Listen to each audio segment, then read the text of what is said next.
name's Eric Froats. I'm 32 years old, and I live in Southern California in Orange County.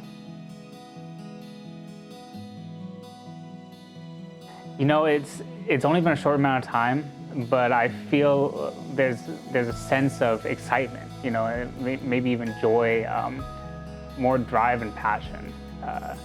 I feel like before thinking to results, things just didn't seem in focus. It's not like I had a bad life. You know, I've always felt that I've had a very good life in general. You know, I had a very decent upbringing. I wouldn't say it was amazing, but I wouldn't say it was horrible either. It was very average. I think that's the word to describe it. It was very average life in general. I felt like I wasn't achieving what I could. I just didn't know how. You know, I didn't know how to kind of get to that next level, to get to that next step, and really find my passion, find my drive.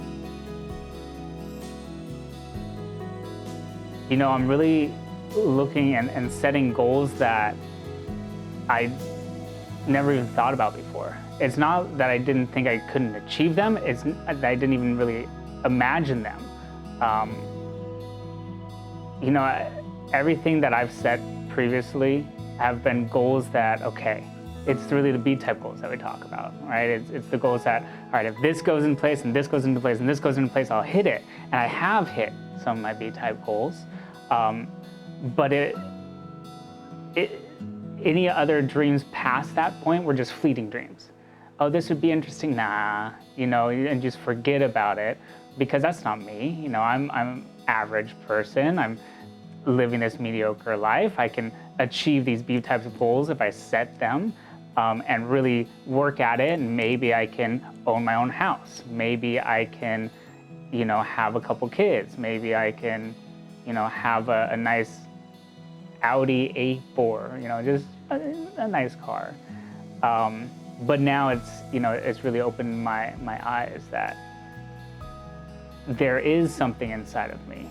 There is a drive and a passion inside of me that, why am I limiting myself? Why would I want to limit myself if there's so much more potential out there? It's more about imagination than anything. I feel like, you know, as a kid, you do have that imagination. You're flying a plane. There's a commercial on TV right now that little girl's in a spaceship and it's taking off and going up the stairs, and she sees grandma and she kind of tails to the side and tries to avoid hitting grandma in her little spaceship, and then it kind of goes back to real life and she's just in this cardboard box. And the mom says, why didn't we just buy the cardboard box for the kid? Because kids that have such amazing imagination, and you know, then you grow up and you somewhere along the way you just lose it. You lose that imagination, the belief that anything's possible. The people that keep that belief, they're the ones that succeed. They're the famous, you know, baseball players, the football players, the astronauts, because they didn't lose that dream along the way.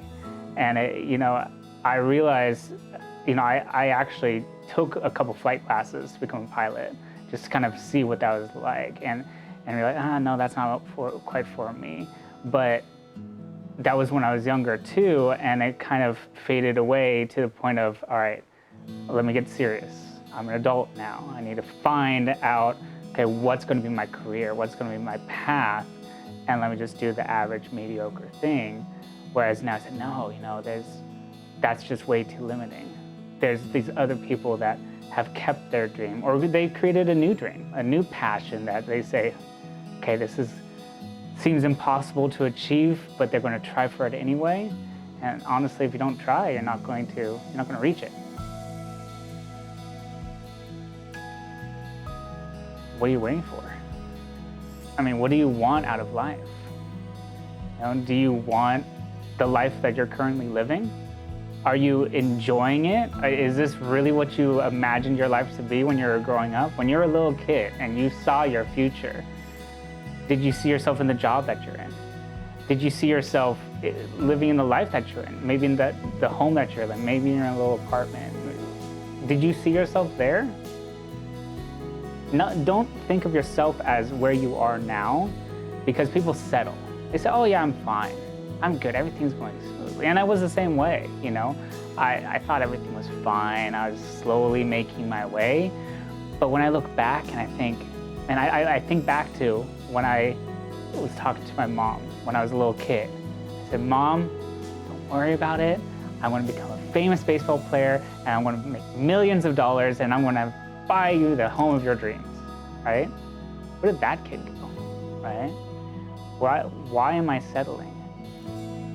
Why are you settling, right? Why are you limiting yourself? Because that's just what people do? Why do you have to do what people do? You know, I feel like I'm just at the beginning. You know, I'm just starting to realize that there is a bigger and better future. And I feel like, you know, I've learned 1% of what I can achieve. And that makes me excited. Yeah, I'm just excited for that because I'm just scratching the surface. I feel like a rubber band, right? You're slowly pulling back that rubber band, slowly pulling it back, and then thinking to results comes, and I'm pulling that back faster and just about to let go and really thrive. You know, I feel like I'm just about to break through. You know, I have seen a difference inside of me. I know if I just keep on digging and digging or building, however you want to see it, and growing and developing, I can achieve so much more.